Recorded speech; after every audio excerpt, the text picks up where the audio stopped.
Today you'll hear how grazing works for very small acreage, all because of wanting more learning opportunities.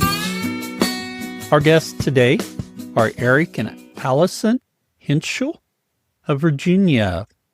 In this episode, why small livestock is better for small acreage, why starting with smaller breeds lets you learn faster, and why everything doesn't have to be perfect. If you are working with a small land base, small acreage, this is the one for you. You're listening to the Grazing Grass podcast, where grass farmers learn from grass farmers. I'm your host, Cal Hartage. Calling all ranchers, if you're looking for a better way to optimize your grazing operation and rev up your bottom line, Noble Research Institute can help. Noble's team of ranch managers and researchers work together to find solutions to your challenges. They don't just give you the answers. They help you understand how to apply the research-tested and field-proven principles on your ranch. Visit noble.org and click the Find a Course button for information about online and in-person educational courses near you.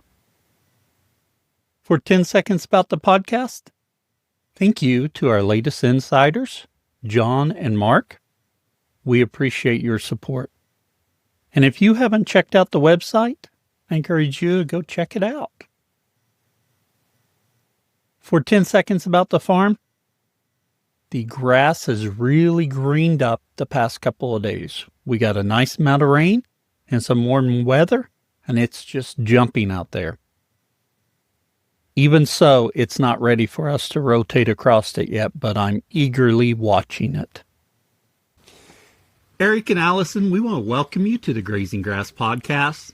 To get started today, can you tell us a little bit about yourself and your operation? So I'm Erich. I am an arborist by trade for a private estate.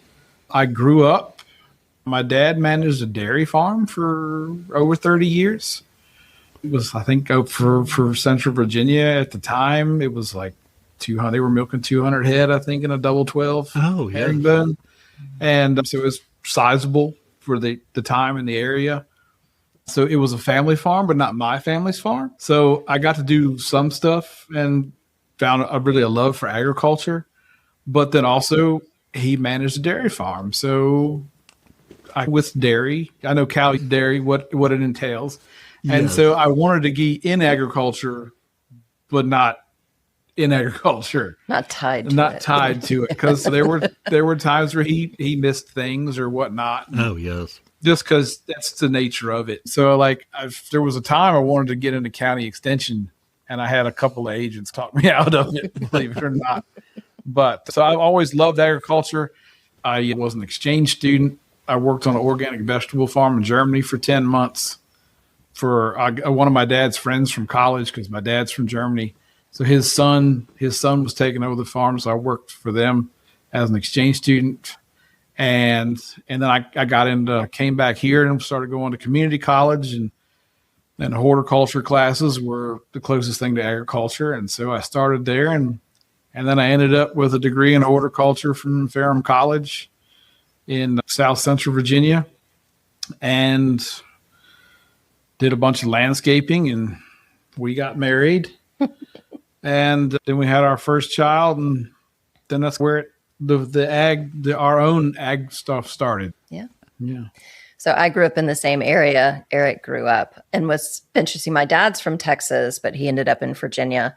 My mom grew up in this area, but they had a homesteading situation. So it's always been interesting to me how quickly we moved away from a homesteading situation.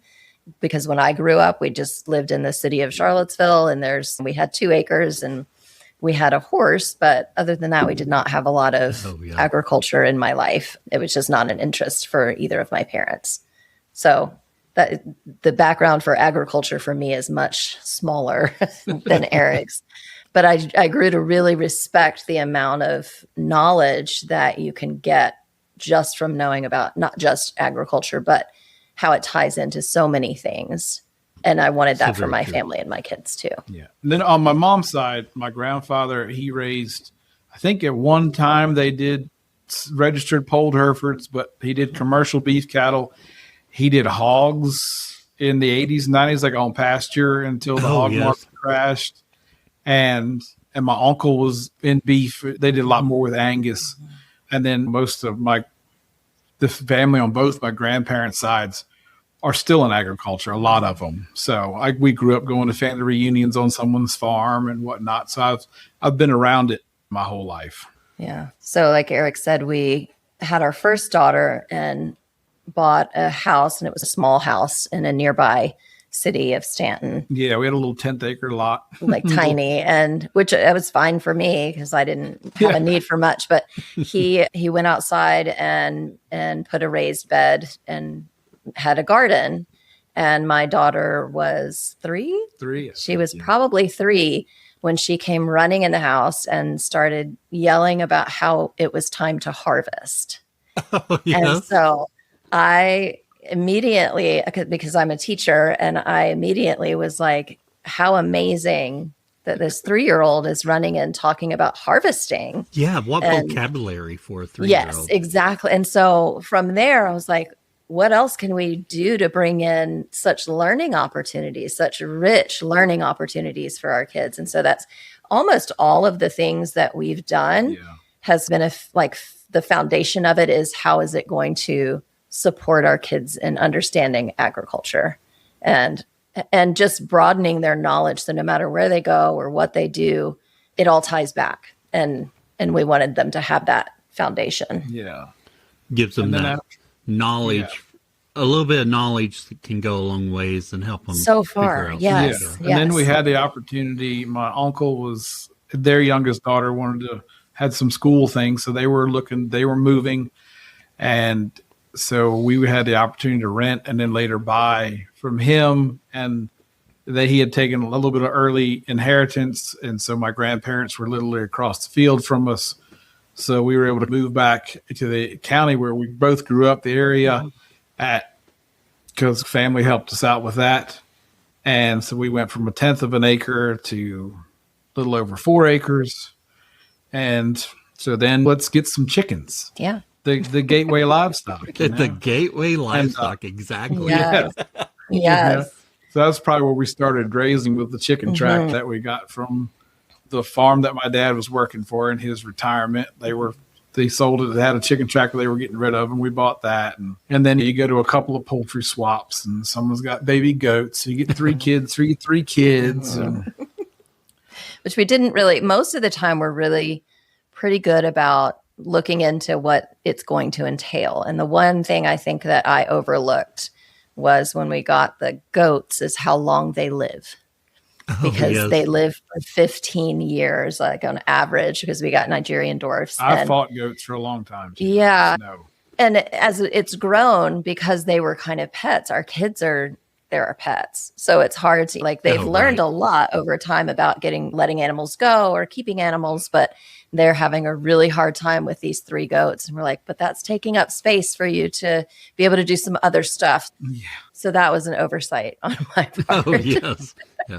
But usually the fencing is the oversight in goats. So maybe that's a good thing. I remember going to a farm management course through County Extension with my dad years ago. And there was a guy there talking about fencing, and someone asked him about goats. And he goes, the only thing I can say for sure that will keep some goats in is if you put up a 6-foot chain link fence and then plug it directly into a 110 socket so they get fried as soon as they hit it. He said, otherwise, if it won't hold water, it won't hold goats. Goats do have a knack for making me say words I didn't know I knew. We've been lucky. We have been pretty lucky. We found a guy that had they were Nigerian dwarfs, and they ran free in this little area he had, and they stayed close to home. Oh, yes. I have found we have them in some fixed wire with a single hot wire on the top. And as long as they have their home base where they want to come back to. I tried moving them across the yard just to clear a little area in some poultry netting that was too short.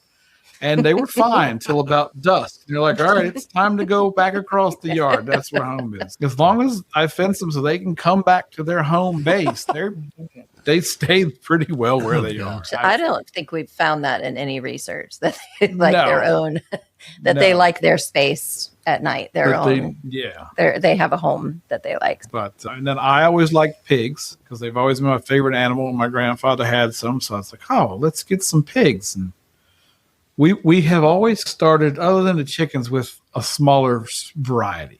Oh, yeah. Like we started with the Nigerian dwarfs. And so then I listened to a bunch of homesteading podcasts. Once I found podcasts, life changed. Exactly. Yeah. And I had a friend of mine from Ferrum, and she's a middle school FFA teacher. And they had some little piglets. And so they were American guinea hog, probably a cross. Because they got a little bigger than a guinea hogs would. But we got 4 of them, and they were great. Like personality was. I think we have a picture somewhere of our son when he's in a diaper out there, just laid up against this pig that's just laying back, was laying on his bed. They were just fun, great personality, and we trying to do them on pasture in a small paddock, and it worked well. And then we branched out to Herefords. We did Hereford hogs for a couple of years. Because I was trying to get into some of the heritage breeds. Oh, yeah. Was just curious. I always liked Hereford cattle because I like red cattle. And so I was like, a red pig, let's just try it. And they were fun and good. And then they were harder to find. And then podcasts, again, the Pastured Pig podcast. There was a guy in South Carolina who's been doing stuff for a long time and working with the genetics, because I know enough from my college and my dairy background growing up, going to all the breeding meetings and all the select sires and everything. I know enough about genetics that you want something that's bred for what you're looking to do and it's consistent. And I bought pigs from him for 4 or 5 years, I think, till he retired. And he did large black Tamworth crosses. Oh, interesting. Yeah, because he's the Tamworth is the bacon pig. They're longer. And then the large black, you get marbling at a much younger age. And so you get these pigs they have an extra vertebrae. So you get a couple extra chops and a few extra inches of bacon. But you get the young marbling, and the pork was exceptional. And so that's been fun we've enjoyed. So we've done probably pigs the longest. And then I didn't ever think I was going to get into cattle just because of the land base. Because we have 4 acres where we live at home, and it horseshoes around a neighbor. It's odd. On a floodplain. Some of it, you start hearing other things and listening, and I'm interested in breeds. And so then I found out about Aberdeens. Or Australian lowlines. And that same lady I know that her husband had the pigs, that her middle school, they had a little herd that someone had donated of some Aberdeens with a little miniature Hereford bull. And so I bought a couple of their first calves, and a heifer and a steer. He was supposed to be a steer, but he wasn't. Well, it was learning for the kids. All the learning. Middle school. Yeah, the middle school. They missed him banding. Yeah. There's to do that too. Yeah, exactly. And so we started out with a couple of those, and that's expanded a little bit. We're not still straight with those. I guess we had one. She was just a black baldy that was Aberdeen miniature Hereford cross, and then the one steer. And after we butchered that steer, Allison's, this is okay, because we bought some beef once before. It wasn't great. Not my favorite. Not your favorite. But then we did our own, and she stopped looking at bunnies and puppies and started looking at bottle calves. Oh, yes. Found one. And she found one, yes. So then we had 2 that we sold. That's got the start of where that is. Well, we can get in. A couple of things on that, Eric. You mentioned you all used a chicken tractor early on when you got those, and your dad had worked for a farm with it. Yep. Is that the first exposure to moving animals, or were you exposed to that elsewhere? A little bit, I think, growing up, as I remember, like on the dairy, the cows would always go out at night onto pasture, and they always brought them back in the morning and milked and stuff. And I think it was probably more set stock, but like we had an electric fence when I was a kid with the real thin metal wire before high voltage. Yeah. And I worked for a fence building company in high school for a summer. So I've learned a lot about high tensile there, which has been a benefit. Oh, yeah.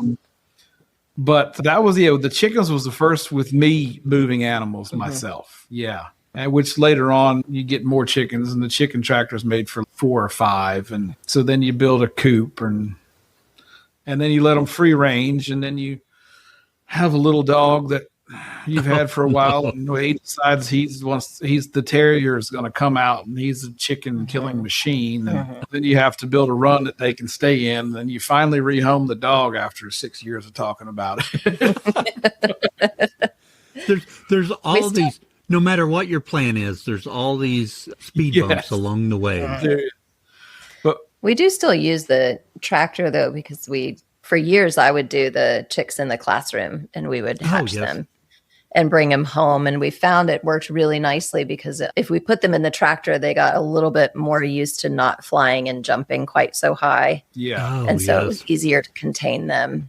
Some of them still jump out once they're older, but it was kind of a good way to keep them. Yeah. And it's nice at this point, it's more of a transition. We'll put them in a brooder in a little stall that we have in a little shed. And then when they get bigger, we'll move them out into that before we put them with the older chickens. So. Oh, yeah. We separate roosters. And you can separate the roosters, because you can see which ones they are a little better. Yeah. Yeah. But this is right in front yard. Excellent. Yeah. But before we dive in, I got a few more questions on just those practices. But I was really thinking we need to talk a little bit more about where you're located and what you're dealing with in land. So like I said, we're in Central Virginia. We're about 20 minutes west of Charlottesville, right at the foot of the Blue Ridge Mountains. We're 5 minutes from the Blue Ridge Parkway, maybe 10, and 2 and 3 hours from the beach. So most of the area, the smaller farms or smaller homesteads, is it chopped up, or is there some pasture land there? There's still some pasture land there. There's still some bigger tracts here and there. Orchards. A lot of orchards, peach and vineyards. Vineyards, lots of vineyards. More of that, I think, then. That's, the vineyards have been coming on a lot in the last 20 years. Oh, interesting. But there's still some of the bigger farms, even though they're not like the dairy farms that were there. I think there's one commercial dairy left in the county, and there were probably 10 when I was a kid. But there are still some bigger tracts there. You may not realize where some of them are, but it's Albemarle County, and it's a wealthy county. And so you have a lot of people that move in that buy large tracts of land, and then maybe someone else runs some animals you make money on. There are some, and there's a big the farm that I grew up on is currently for sale, and I think some Mennonites are maybe going to buy that, and it's probably 1,200 acres. So. If Allison would get a couple more jobs. I know, right? I keep telling her to go and become a principal, and I could just farm. But there you go. Yeah. I know my limitations. Yeah. But we're in the Piedmont region. Is there any farming activity in that area? Yeah, actually, the farm I grew up on, because we're about an hour and a half, 2 hours from Richmond. And there's a big company farm down there, and they rent a bunch of land up here, and they crop. So they'll come up here with some semis and the Steigers and do all the big tillage, big planting, and then come back up with a couple combines and all the semis, and they rent, I don't know how many acres in this area that it's worth them coming to do it. Oh, yeah. And they've been doing that for probably 10 or 15 years or better, I would imagine. So it makes sense for them. Yeah. Yeah. So there's a lot of crop, but that's mostly not we're in the western part of the county. That's more in the southern part of the county. Oh, yeah. Yeah. So. Albemarle's pretty big as far Yeah, as I think what land happens mass. in it. Yeah, I think Albemarle is the biggest county by land mass in Virginia, but it's pretty diverse. And what's like I say, we're on the base of the mountains, and then down where I grew up, as the James River is there. So where my house where we grew up was about 10 minutes from the Horseshoe Bend to the James River. So it gets a little flatter down there. Oh, yeah. Not a lot, but a little more rolling. And the last farm my dad managed, they had, I think, 16 miles of river frontage. And so they had a lot of low ground that when it was a dairy, they did crop all of that. They did crop all that. There was a lot of corn and stuff down there. Yeah. For silage. Now, when I look back at or read about American history and all the farming in Virginia, pretty good soil in that area. We have a lot of red clay. Oh, do you? I didn't anticipate that much red clay. Yeah, it stains everything. So. Oh, yeah. Yeah, it's a lot of red clay. And it's funny because even my dad's friends from college, they were here in like the early 90s, were commenting on the good red soil, which was interesting. But yeah, it's mostly red clay.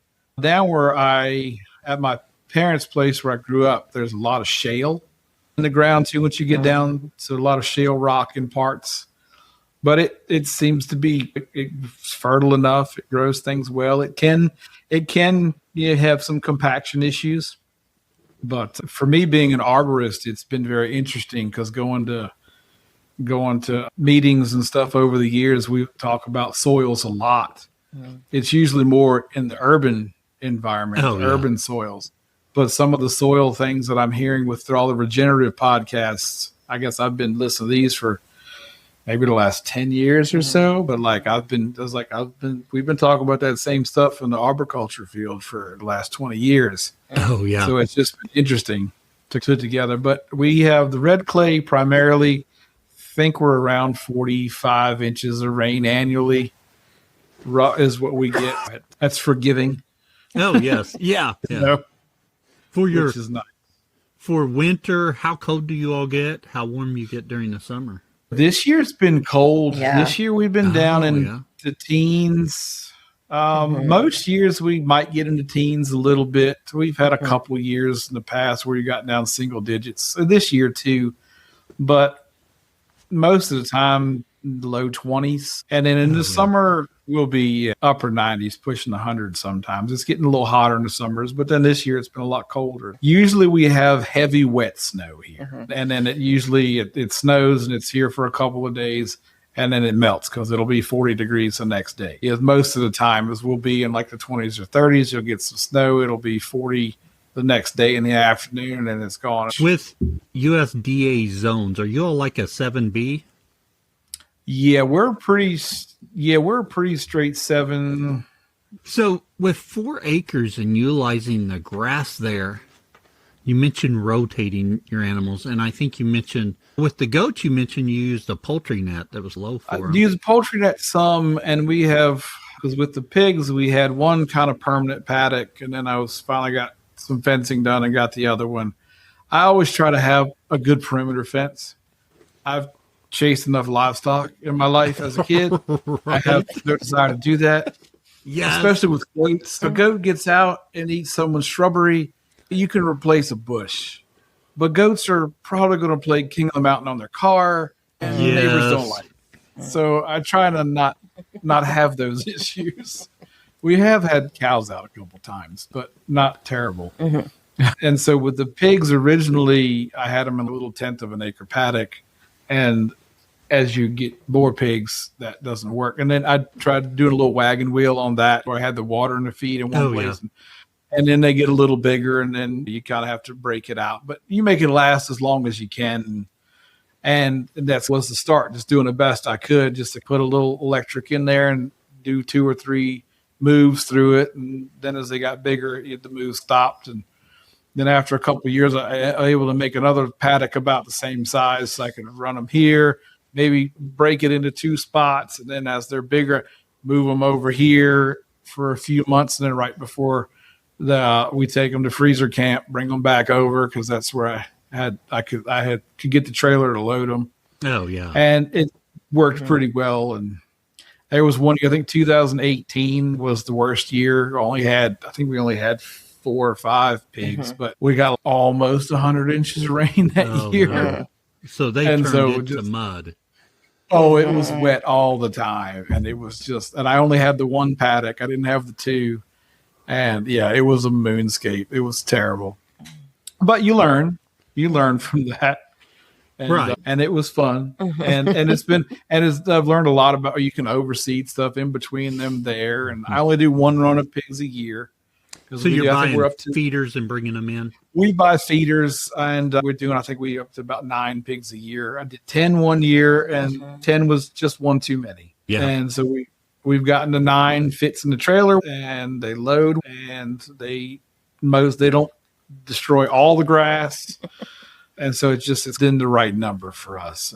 But yeah, I looked into breeding. I like genetics, and I like breeding, and it's really neat. But I've listened to enough podcasts, and if I had a boar and a sow, they would eat up my profits over the rest of the year. Oh yeah. You have to. It doesn't make sense, financial sense. You can find feeders cheap enough, even better quality feeders. So it makes more sense to do that. I think on the feeders, you've said you've been purchasing them from one guy for a number of years. Up until the last 2 years. Oh, okay. He retired. Yeah, I think there was a guy, David Crafton. He was in South Carolina, Six Oaks Farm, and I heard about him on another podcast. And he was breeding for pasture, to have pigs on pasture so they wouldn't tear it up, and also breeding for meat quality and for feed efficiency. All the things you want. And he had, I think, 4 different groups of sows, and he just was shipping piglets everywhere, and they were always about the same size. The meat quality was always like the genetics, the things you look for, they were there. Oh yeah. And then he finally retired, and I had to find someone else. But it hasn't been. Luckily, I have a good processor, and she gave me some names, and it's worked out. So it doesn't sound like sourcing feeder pigs have been much of an issue. It hasn't been. I've been lucky with that. I like the lady I get them from now. She's in West Virginia, about an hour and a half from us. And like the year that I couldn't get them, I thought I was supposed to get some from David, and then he was having issues and just couldn't get up here. And then he was retiring. And my lady, my processor, she said, well, I have this other lady. She said, and she's had a couple of unexpected breedings this year, and so she has plenty of piglets. Oh, yes. And I was happy with the quality of pigs.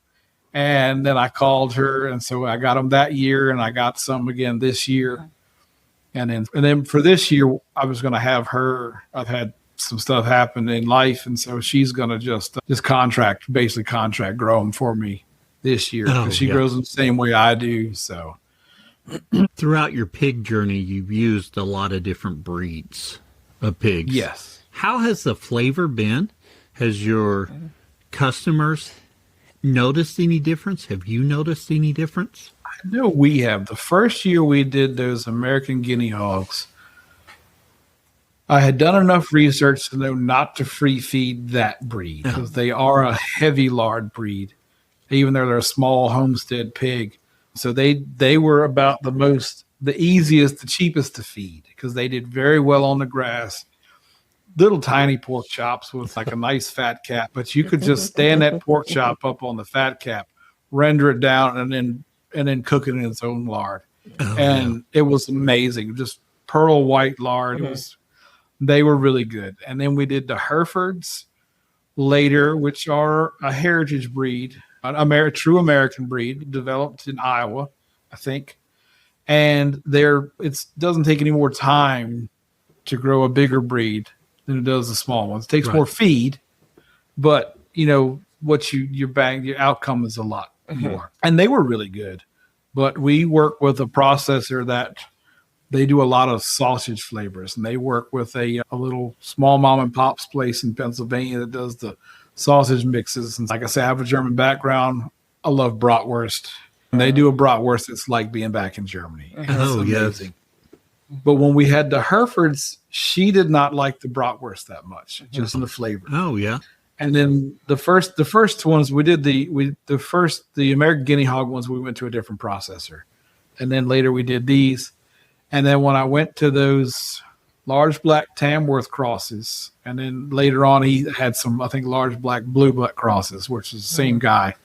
There's just something about that makeup. Maybe it's the fat content, maybe the way they may have foraged a little better or whatnot. I can't say exactly because the feed's always been the same. And she could taste the difference there even like the sausage and whatnot. The pork chops are really good. Mm-hmm. The ones we're getting now they're a heritage cross. I think like a 3-way cross.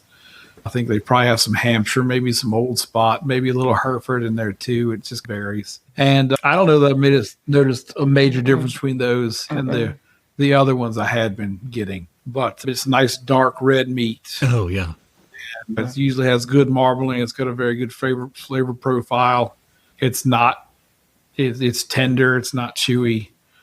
It's just, we've been very happy. It's hard to buy pork from the store. I'll say that. At Redmond, we know that you thrive when your animals do.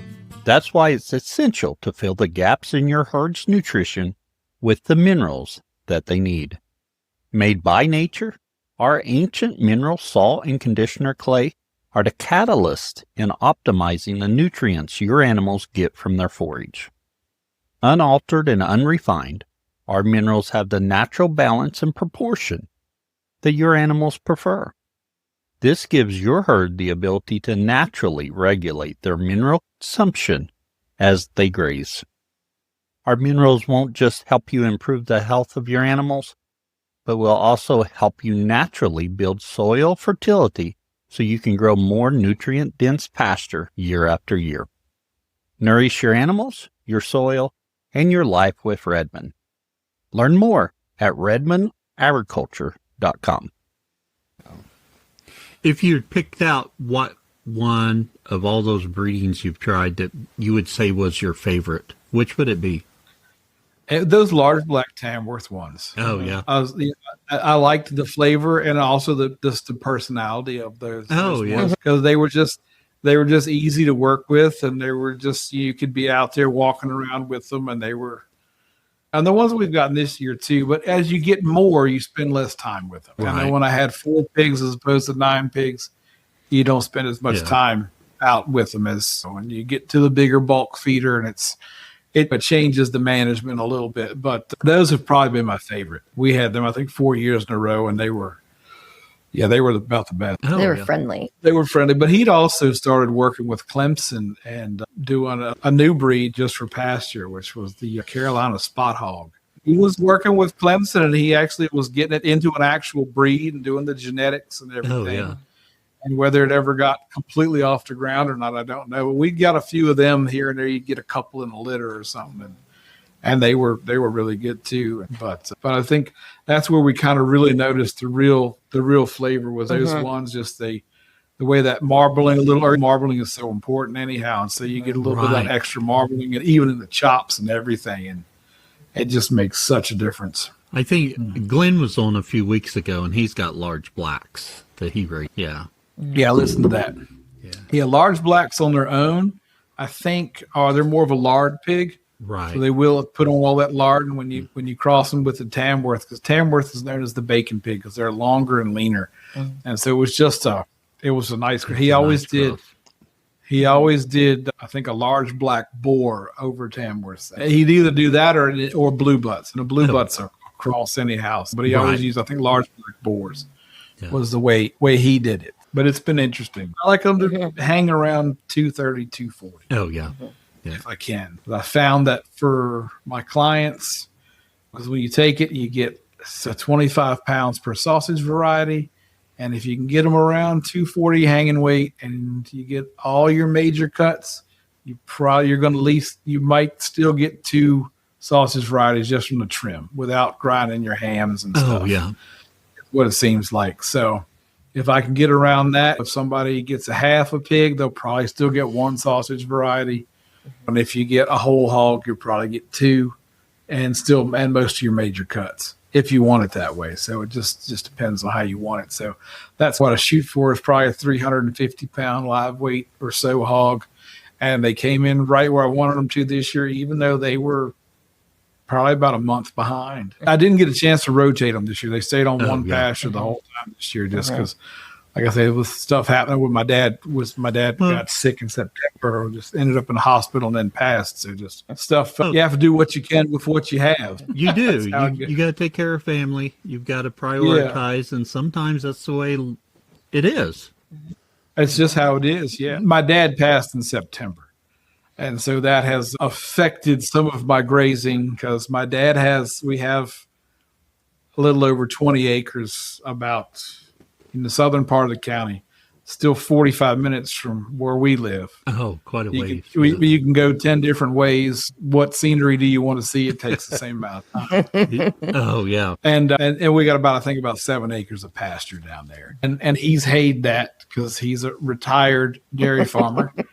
And he had all his own hay equipment, and he loves making hay. I know it's not something everyone in regenerative agrees with, but he was a dairyman, and he enjoyed it, and he loved it. And so it's like that was his hobby. Yeah. And so it's fun working with that piece of property a little bit, because he hated it and sold the hay off of it for 30 years.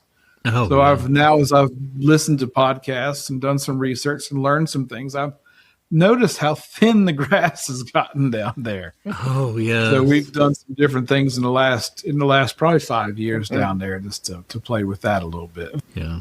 What's your plans for your dad's land this year? Hopefully try to get some fence up. Mm-hmm. He had done 2 strands of high tensile around part of it. And then he had for a while had a friend, and he kind of field boarded a couple of horses for her. And so there was some poly tape. Oh, yeah. So I have had some cows down there for the last few years, at least a few months at a time, and so we have a single hot wire on one side after we had a Houdini cow that just kept getting through everything. Yeah, like a goat. Oh, he was. I bought him from a vet, and my vet is an Italian guy, and he loves Piedmontese. Oh, yeah. He's got a couple of Piedmontese, so we bought this one. He was an Angus Piedmontese cross.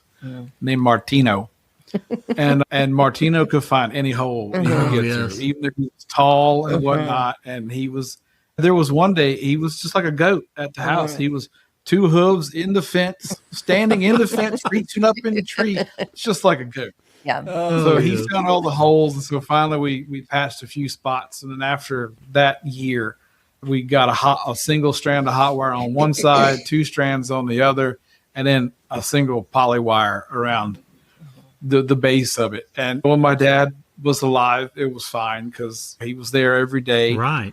And he's a dairyman, so he likes to feed cattle. So he had to keep some grain. Yes. He'd give them a little bit of grain every day.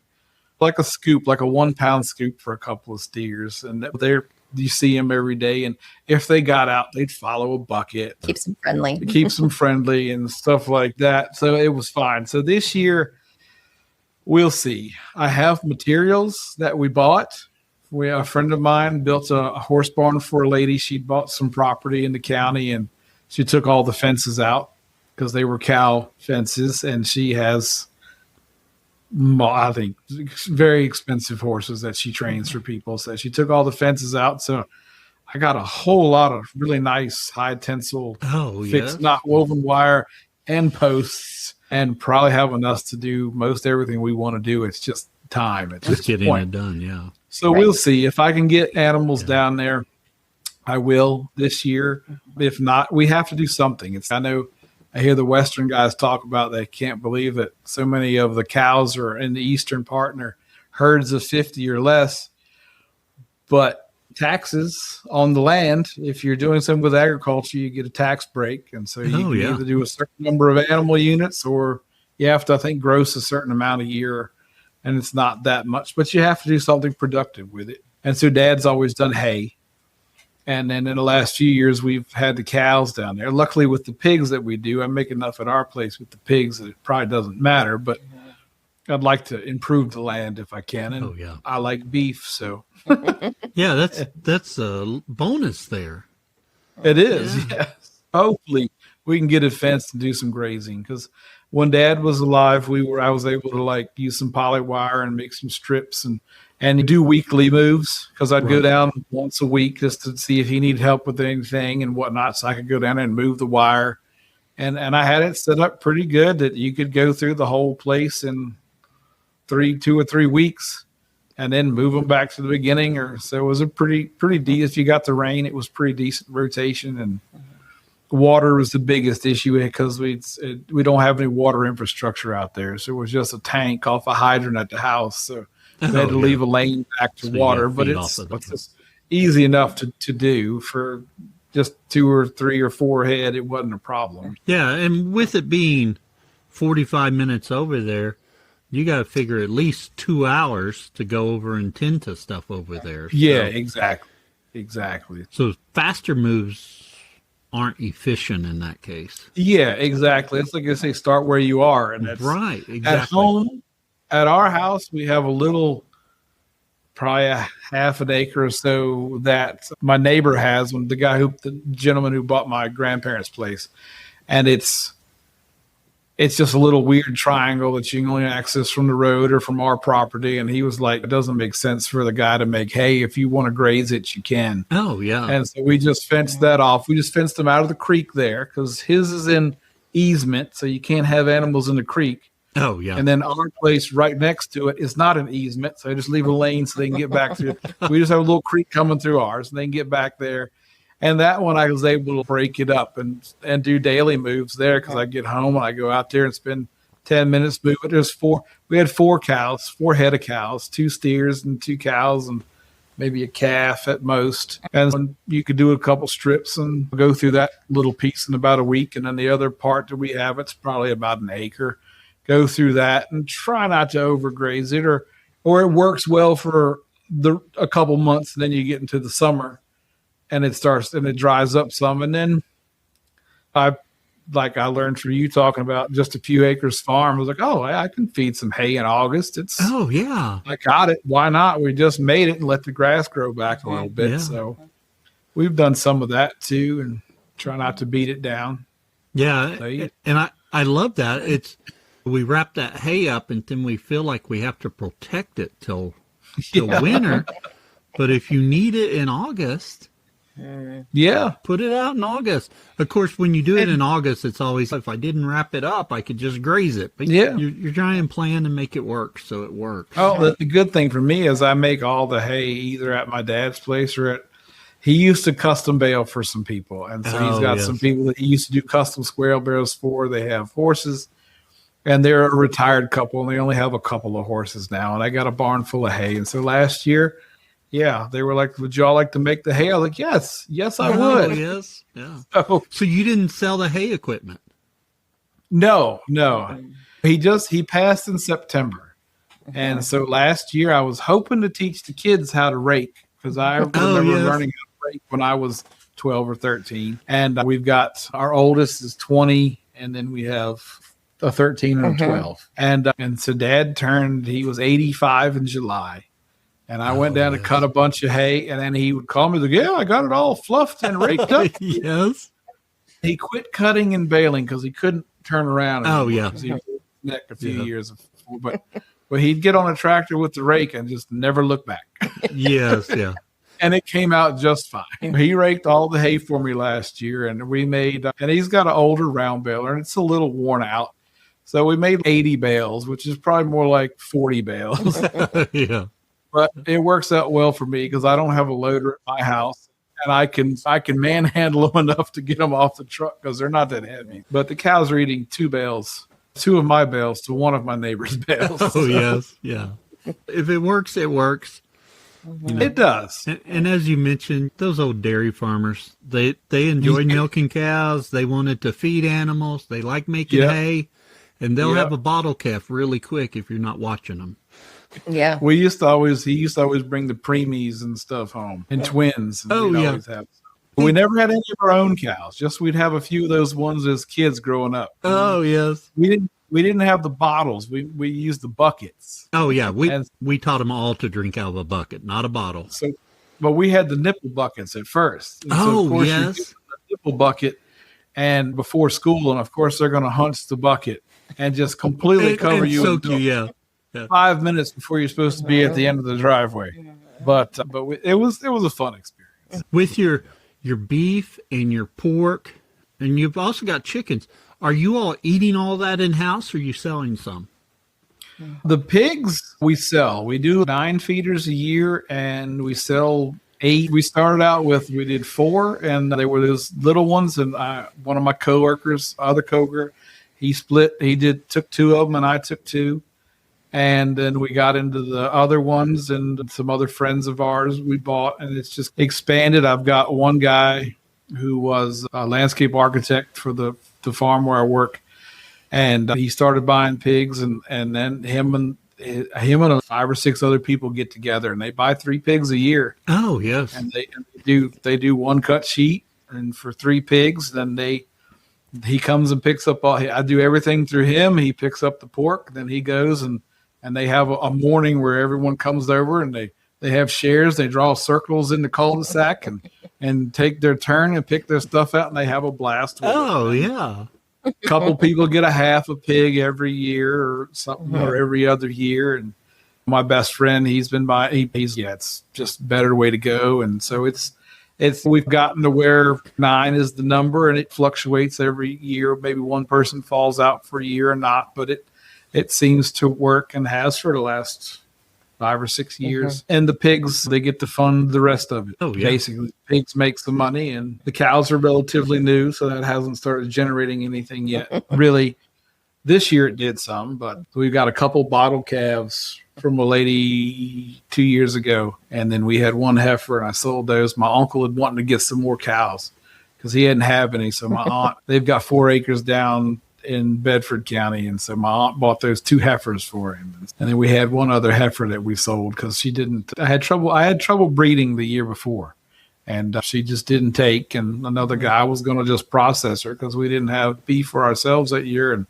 so the guy was like, "You just process her?" He was interested in buying her. I was like, "Okay, so I could use the cash for the farm too." Oh, yeah. So I have to check in with him. I don't know, because he put her in with some bulls. I do everything AI because I don't. We have 2 cows, and so it doesn't make sense for me to own a bull, nor do I want to have the hassle of one. I don't have the space for it. I'm keeping separate. We do. And growing up in a dairy background, my dad did AI. My grandfather, my mom's father, he was an AI tech he farmed, but his business was, he was an AI tech. He started out with Select Sires, then went out on his own, and he was very well known in all the 5 or 6 counties around here. And he bred cows for years. And so I've just grown up around it. Like when I hear AI, I don't think artificial intelligence. Right. And now exactly. my children don't either. So no, I have ruined my children. Do you do it yourself, or do you have a technician come out? I have a tech. Our vet does it. And we've been family friends for years. His wife's a vet too, so I knew her before they got married, and so it's pretty simple. I can usually coordinate with him because he lives down the road from where I grew up, and so we usually synchronize. So I usually go and just get the shots and the implant and do the synchronization, because that way. Because I think he works for UPS on the side too, because there's not that much large animal. And so that way I can work with his schedule and my schedule and get them synchronized. Just have him come over on a Saturday morning and breed them and hope that it works. So, that works out good, so you can plan it. I don't know if you want to go into breeds right now as far as cows, but it worked out well for me because we started out with that Aberdeen miniature Hereford cross, and I found I like that size. Oh, yeah. And then, like I said, she got to look it online, and she found a bottle calf. It was a little heifer we bought, and this one will interest you. She is half Jersey, and then the sire was 3/4 Dexter and 1/4 Galloway. Oh, okay. And she looks like a dairy British white. Oh, yes. She's all white. She's got the black tips and the black muzzle, and she looks like a dairy British white. That Jersey face. And build. And then the color, and the guy was like, it's that little bit of Galloway. He said, I got some steers that came out the same way. Oh, yeah. But she's a frame size 4. Yeah. And the other one's like a frame size 3. And I like that. But then when you start looking at buying semen for that, and it's all Aberdeen, not everyone sells Aberdeen semen. Oh, it gets yeah. a little expensive. Then I found Pharaoh, and I can buy standard Angus or red Angus, and in the frame size that I'm looking for. Oh, yeah. On grass developed bulls, and so that's worked out well for us. You don't have to buy 5 of one straw. You can buy 2 or 3 of one and the other and just play around and see what comes out. Oh, yeah, that's worked out good. Yeah. Because the first time we bred that white one, Luna is her name. Of course, they're all named. So the first time we bred Luna, we bred her to a red Aberdeen, and we were like, "Ooh, maybe she'll come out white with red tips." Oh, yes. Yeah, she had a beautiful heifer calf, solid black. And I was like, if I'm going to get black calves, I'll just breed her to a black bull. Oh, yeah. And we bred her to a black Pharaoh bull this year. And we got a steer. We got a bull calf that looks just like her. That's white. It looks just like she does. Looks like a British white. And I think you have a picture on your Instagram of it. Probably. Yeah, that's of her as a calf. Yeah. When I'm holding her. Yeah, that was her as a calf. Oh, that was her as a calf. Oh, okay. That was her as a calf when we got her. Yeah. And I probably have other pictures on Instagram too. Yeah, of them. So we'll see. We bred her back to the same bull this year. And we're really hoping to get a heifer that looks like her. Oh, yes. Yeah. I have, like I said, I always like red cattle. And I have found, like you listen to everyone and, the East Coast, I don't know if it's other places, but the East Coast, if you're selling the market, you got to have a black-hided cow. Yeah, it's all across the U.S. Yeah. And I'm not selling into the market because we're mostly for our own consumption. And if I have an extra one, I'm sure one of the guys that someone buys a pig, I can sell 1 or 2 others. Oh, yeah. Or I have it wouldn't be a problem to sell that beef.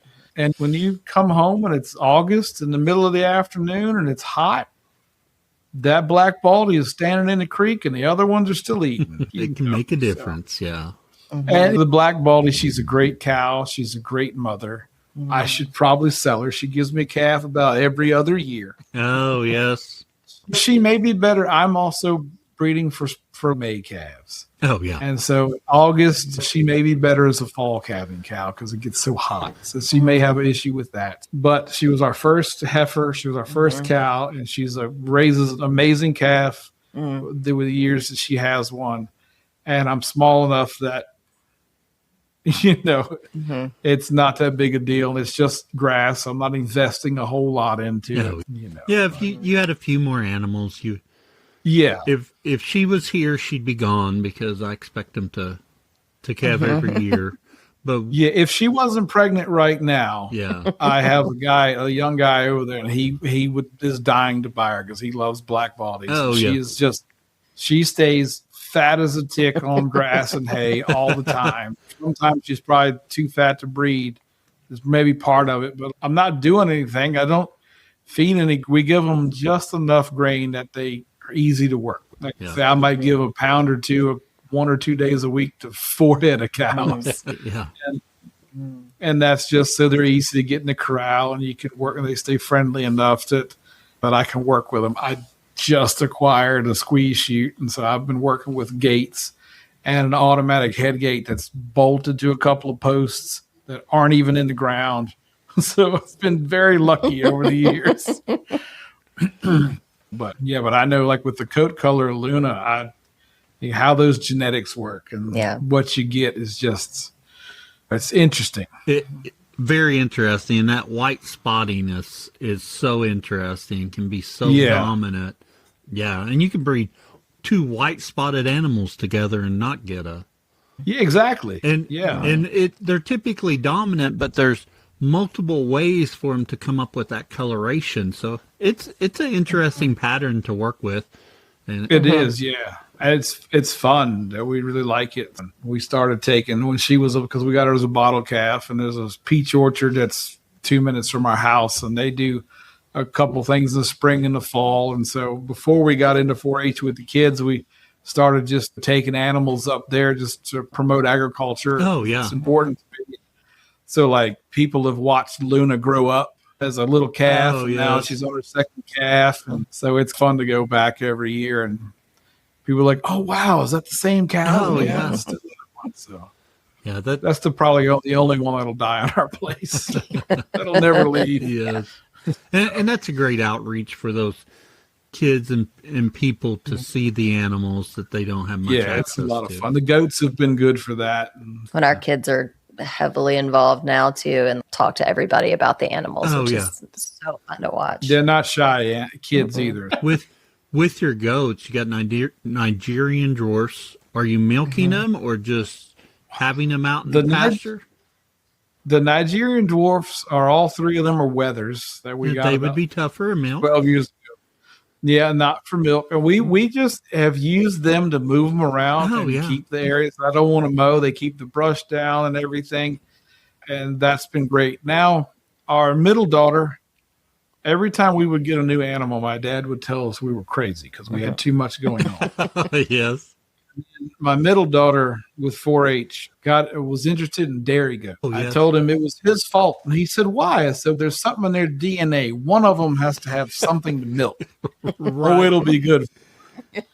So she has gotten into, we have 2 La Manchas, ones that have like little gopher ears. Yeah, little gopher ears. And we just recently got a La Mancha Alpine cross. They have these little, like they call little elf ears. Oh, yeah. So that's new. So we are expecting anytime now.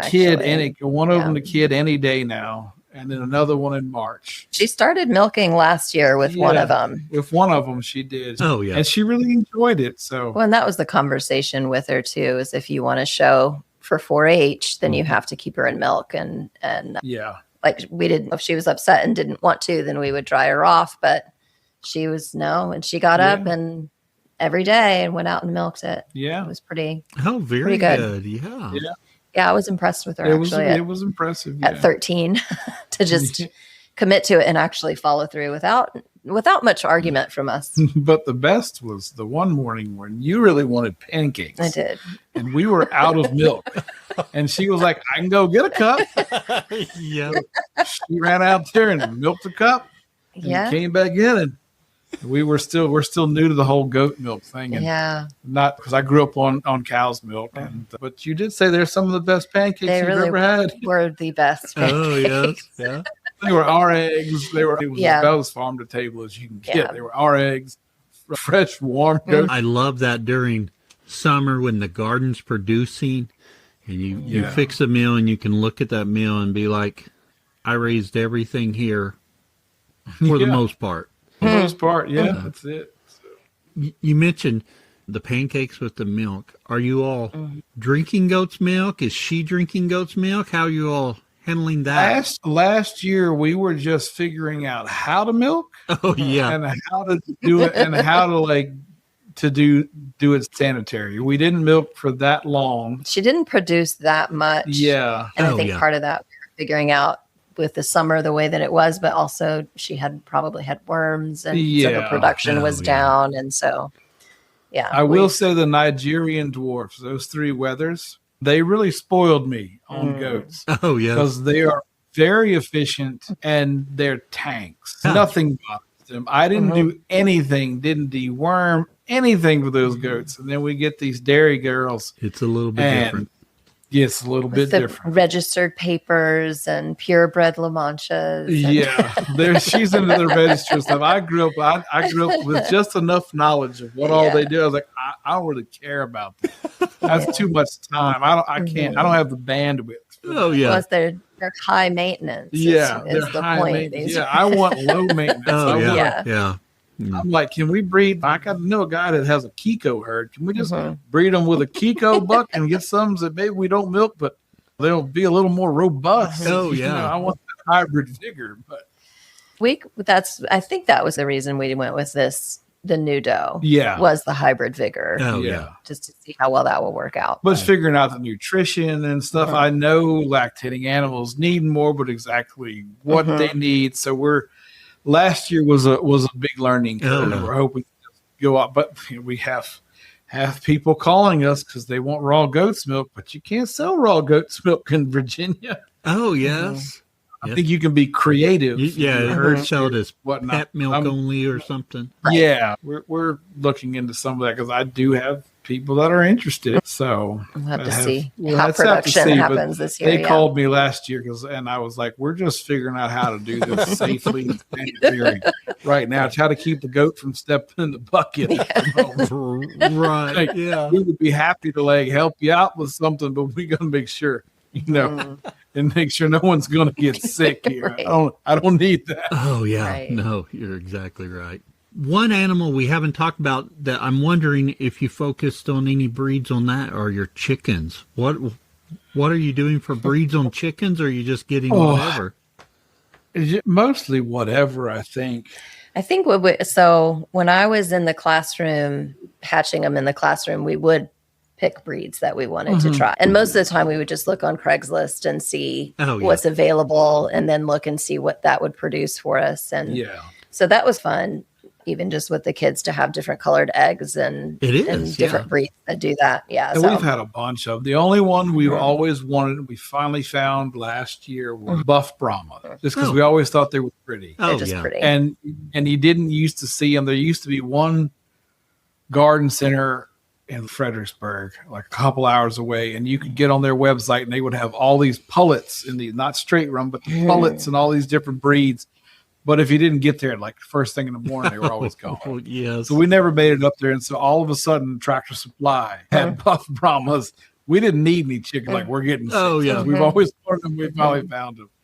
But we've done those. We've done silver lace Wyandottes. We started with silver lace Wyandottes. And we've done some gold lace Wyandottes. Some Summers. Those are keen. The Summer roosters. We've done fresh copper Marin. We've had some blue copper Marins, Americanas, Orpington, just a bunch of them over the years. And they're all fun. Usually brown or colored eggs. Oh, yeah. We had a couple of leghorns. Yeah. And that's always the fun thing about chickens, even if you just have a few for your own use. The huge plumage, you have such wide variety with that. You have different egg colors. It's a lot of fun. We sold eggs for a few years. Then and then once that little dog started killing chickens, and then stressing them out. We stressed out, and then they wouldn't lay, and then we had just predator pressure for a couple. The last few years, we still have some chickens, so I'm just like, I'm done with chickens. Erich and Allison, it's time we transition to our famous 4 questions. Same 4 questions we ask of all of our guests. Our first question: what's your favorite grazing grass related book or resource? Resources are going to be podcasts. Unfortunately, since college, my love of reading, I lost it in college, and I haven't got back to it. And then I found podcasts, and I know I just listen. Yours is one of my favorites. Well, thank you. Ranching Returns and the Working Cows and the Working Sheep podcast. I don't have any sheep. I'm interested in sheep. I like lamb. I don't know how to cook lamb, so I need to learn how to cook lamb to see if I want to raise lamb. So, and you need something else to do there too. Yeah, of course. Yeah, we have so much space. If I didn't like beef so much, the sheep would probably be better. Yeah, but for me, it's definitely podcasts. It's some YouTube, a little bit of YouTube. Most of my time is either on equipment or something like that, or in the car, and so I can listen to podcasts. And it, for my ADHD brain, it just works out better that way. Oh yeah. So, I've had Dirt to Soil for probably a year and a half now, and it's an amazing book, and I'm most of the way through it. But I'll read a few pages and then my mind goes somewhere else. I just can't stay focused on it. Erich, but it's an awesome book, and I've learned a lot. Yeah, Erich, those podcasts are wonderful, and I'm glad you listened to this one. For the book, get the audio book. Spend a little bit of money, get the audio book, and listen to it. Yeah. Yeah, that's what our daughter does most of the time. Because my daughter has the Libby app, I guess the Libby app for the library. And I looked on there, it wasn't on there. So, yeah, of course. All the books I want to hear aren't on those apps. I guess they're not popular enough. Not quite there yet. I want to hear the White Oak Farm one. Oh, yeah. That one sounds good. I've heard him on a couple podcasts, and I bet that would be interesting. So It's on my list. I've got it to read. I keep thinking I'll listen to it because just getting to hear Will Harris read it would be a treat in itself. Sometimes on some of the podcasts, I don't know if I had bad headphones or whatnot, but if he gets to talking a little quiet, with his accent, it's a little hard for me to get all the words. But, Yes, that's true. Yeah. he is a storyteller. Allison, do you have anything you want to add to Erich's answer? Now, I would just say if I had to pick a resource, it would probably be Erich. Because Yeah. he does, because if he doesn't know, then he at least knows where to go to find some of this. And I'm still learning at a far reduced rate to what he has learned, but it's fascinating. I find it fascinating. I love learning. I've always been a lifelong learner. I figure if you're not learning something every day, what are you doing? Agree. I actually drive my wife a little bit crazy because I'm like, if I just sit in the living room and watch TV, what am I learning? I got to be doing something as I watch TV. Other than the Olympics and maybe a little soccer, I just watch YouTube, and it's usually regenerative farming or car shows. Oh, yeah. Our second question, what's your favorite tool for the farm? I would have to say my pickup, because having stuff here and being small, needing to get feed, or having to get stuff at my dad's place and just a little bit hauling cows back and forth and whatnot. Yeah, I don't have enough room or money for a side by side. Or I would love to have a loader. Oh, yeah. I have an old Ford 600 tractor. Well, it was my grandfather's, and I do clip a little pasture because I got to keep a neighbor's place looking good. And it does everything I needed to do, but a loader. I grew up because my dad has an old 30-20, so I've grown up with a loader. And that would be nice, but probably my pickup, because I carry my reels and posts and everything, either here and there and everywhere, and it's a workbench and everything. Yeah, that would be it. My pickup. A very useful. I couldn't do much without my pickup. I drive it way too much. That's not one you hear. I think that's probably a given. Most people don't suggest that one. Right? Yeah, yeah. Especially if you don't have a side by side that you can pile some of that stuff in too. But when it's broken down, everyone misses. You're right. Yeah. You can't pull the gooseneck with the Expedition. Exactly. Yeah. Allison? So I would have to go with the wheelbarrow. A year and a half ago, Erich and our son went to Germany for a week, 2 weeks? 2 weeks. 2 weeks. Yes. My dad had been talking about wanting to go back, and he was like, I just don't know if I can do the trip. And we had wanted to take the family just to go see other family, and it's just not in the budget. So I told her, I was like, maybe I should take Dad. I told him, I said, how about you and I go? He said, I don't know if I can do all the walking. I was like, it's not going to be that kind of trip, Dad.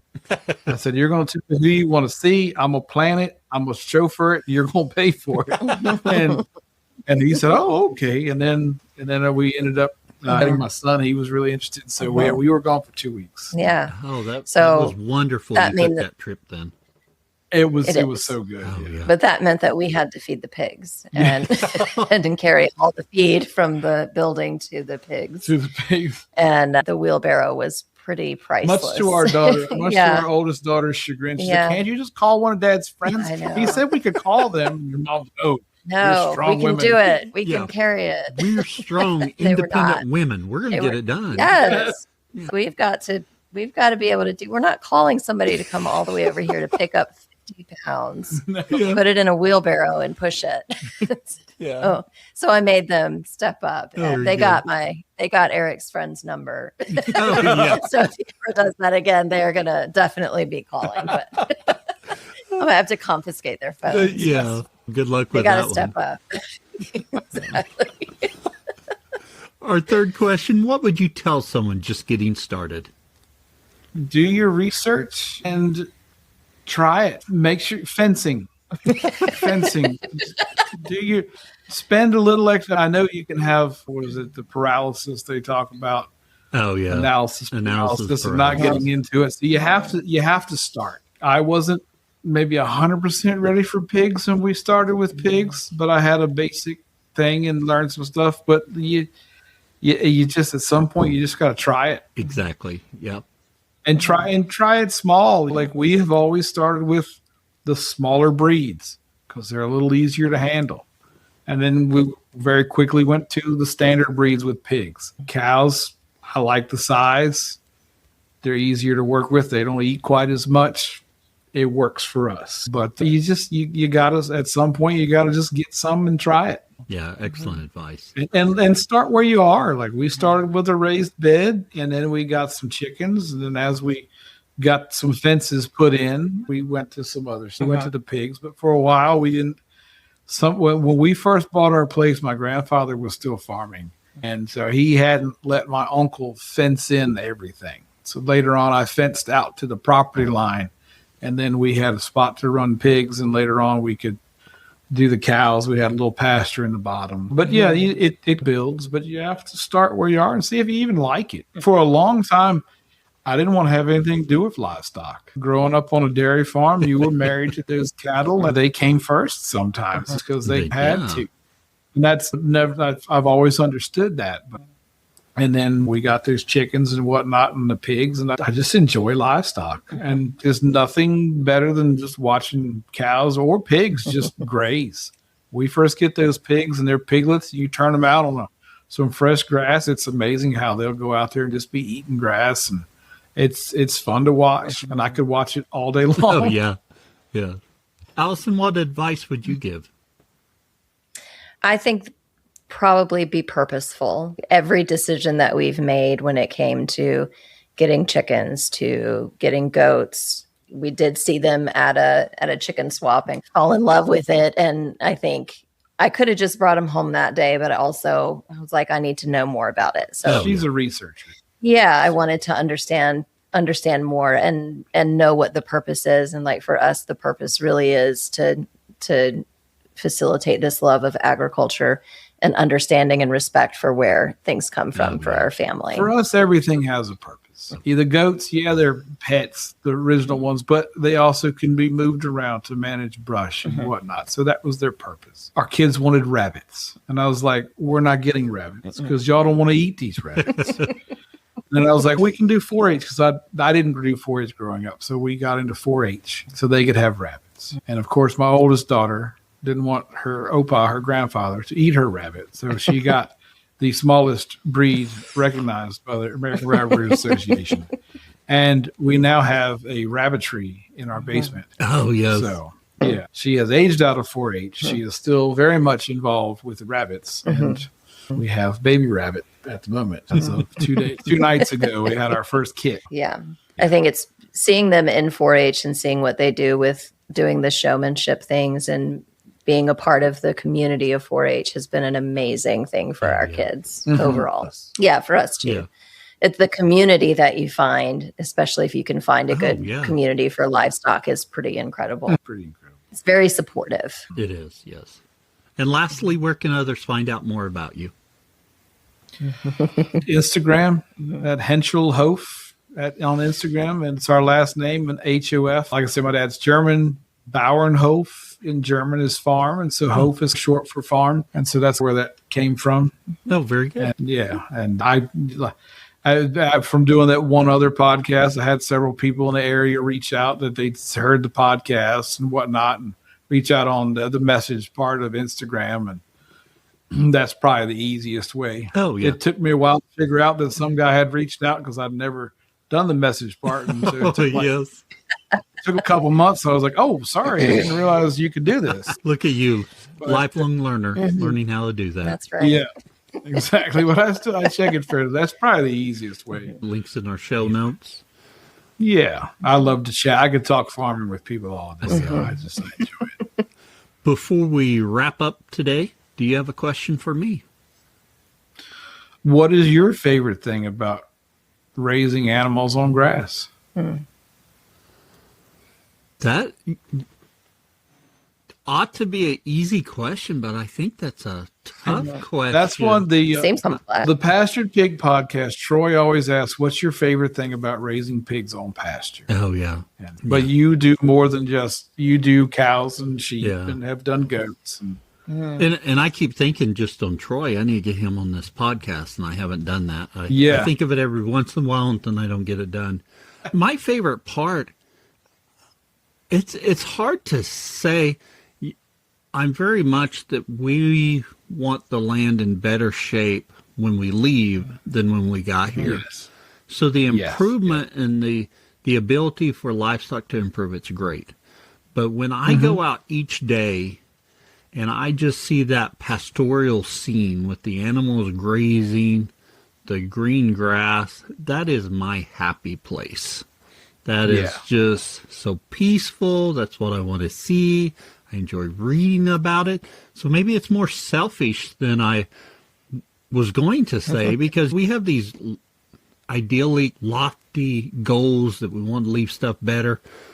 But it may be the favorite part is just me going out there and enjoying it, and that's pretty selfish of me. But that may be it. That's the same for me. It's the same for me with the pigs. Like, it's just the first time we got pigs, seeing those little things go out there and just find the plant they love and just look up at you with a little blade of grass. It just doesn't get any better. I'll be honest. I often film the animals eating grass, and I try and get the phone close enough that you can hear the cows grab that grass and rip it.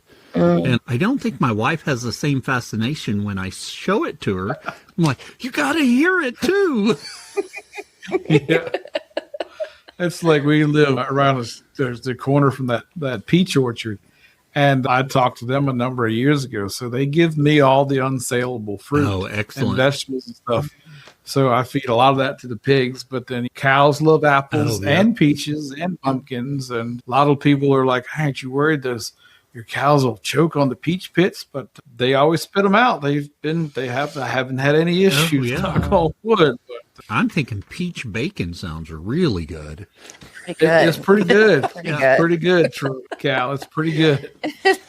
Well, Erich and Allison, I appreciate you all joining me today for this episode. Thank you. It's been really fun. Yeah, I've really enjoyed it. Yeah, I've been looking forward to it. And hopefully you can catch up with the micro dairy guys. Oh, I hope so.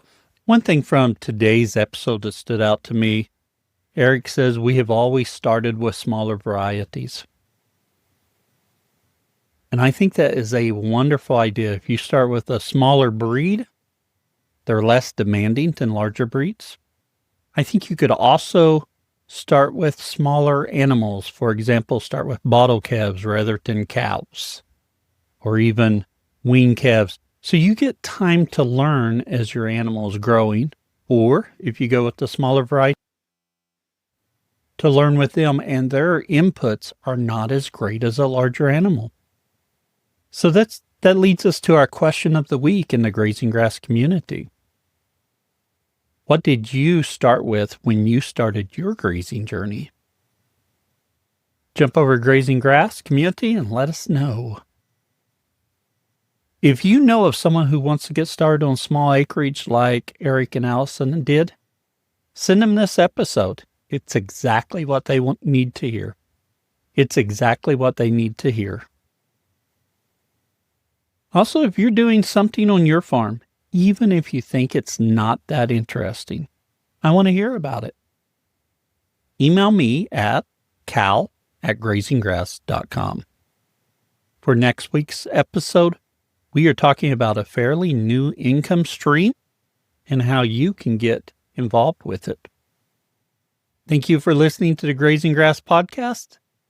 More grass, better soil, happier livestock. Keep on grazing grass, and I'll see you next episode.